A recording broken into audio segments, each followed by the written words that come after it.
Hi, today we're going to do a quick walkthrough of the updated gradebook.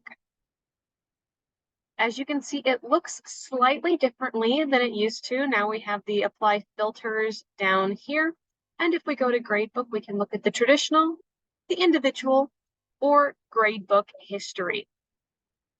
I have put in some test grades for my test students, and this is what you are used to seeing. This is the traditional gradebook where you can click on things and give your students a grade, open it up, go into speed grader, mark it with a status, leave a comment, etc.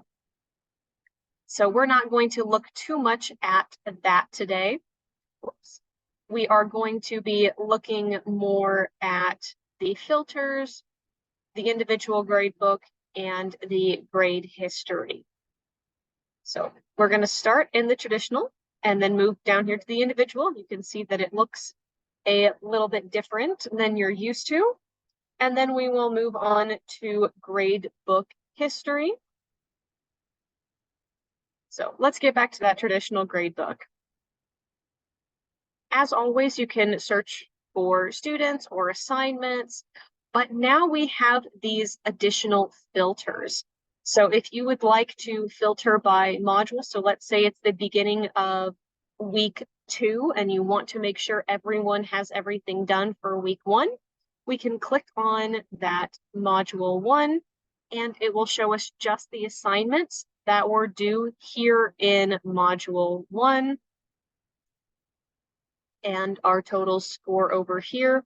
These are the weighted grade columns. So since we're just looking at week 1, maybe we haven't progressed that far into the semester yet. We can add additional modules as well or switch between them. So we can see everything here for module 2. Close it out. We can filter it by assignment groups if we just want to look in and see their individual assignments or just their extra credit. This might be helpful at the end of the semester if you have that extra credit to say, okay, we're giving them those points. Or if you just want to look at exams, or in this case, I have an ethnography.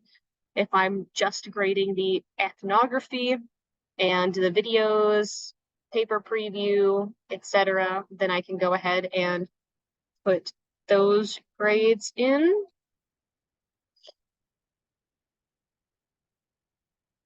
I can filter by student groups if applicable. So if I have groups, I can see who's all in what. Since I only have the 2 students in here, I don't believe they're technically in any groups.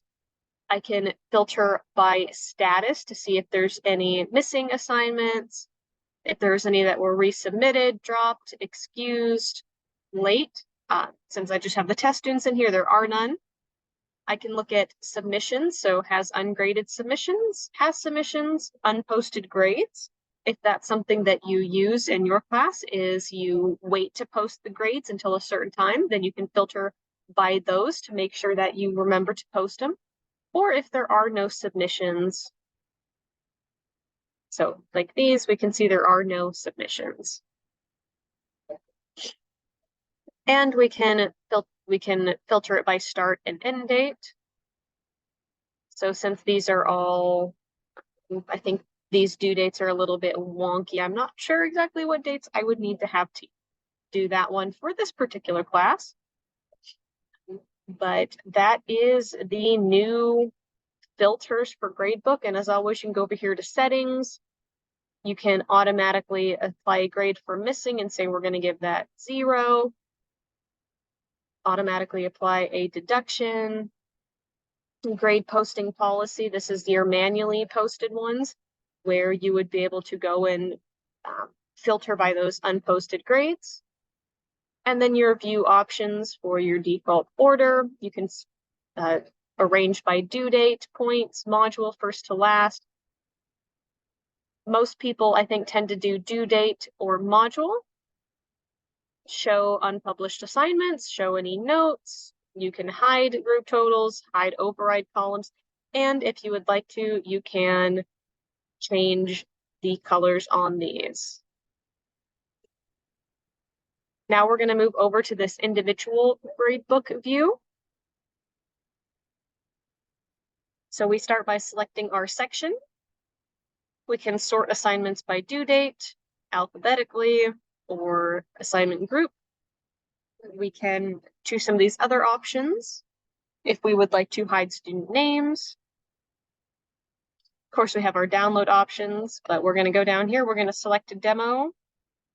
And you can see with that, it pulls up their student information or their totals. When it comes time to submit final grades, this might be helpful because you can just say, okay, January got a 97 once everything's in. We'll move down to the next student. Okay, test has an 87, and so on and so forth. If you don't want to view the entire gradebook all at once and do it that way. So just another way to help keep you organized if you so wish. And we can even pull up specific assignments. Let's go to the introductions and we can see their grade. Here's where we can mark it as excused if we need to. We need to give them their grades back. And we can even set a default grade, current grades, or message students who have not yet submitted, have not been graded, or scored more or less than blank. So maybe you want to, for an assignment, send out a message to everyone who scored a 98% or more and just say, hey, everyone, great job. Or maybe if they scored less than a 50%, you just want to send a message and say, hey, if you need any help, don't hesitate to contact me. And our last one here is the gradebook history. And this is where we can see everything that was going on. We can see the student, we can see the grader, we can see what artifact, in this case assignment, it was, the time that this change took place, if there was a grade before, so if you regraded something and was like, ooh, this person actually did a little bit better or a little bit worse than I thought, you can see what the grade was before, and then what the grade was after and what their current score is as well. So we can also filter by student. So we can look at the grade history for only that student. We can filter by grader. So if I had a TA or another instructor that I was sharing this course with, then I would be able to search for them to see what kind of changes they had done, search for a specific artifact or assignment,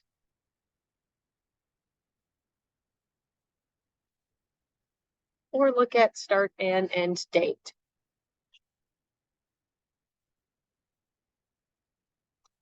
So we're going to go back to our main grades page. We're going to go back to our traditional gradebook because personally that is the view I like.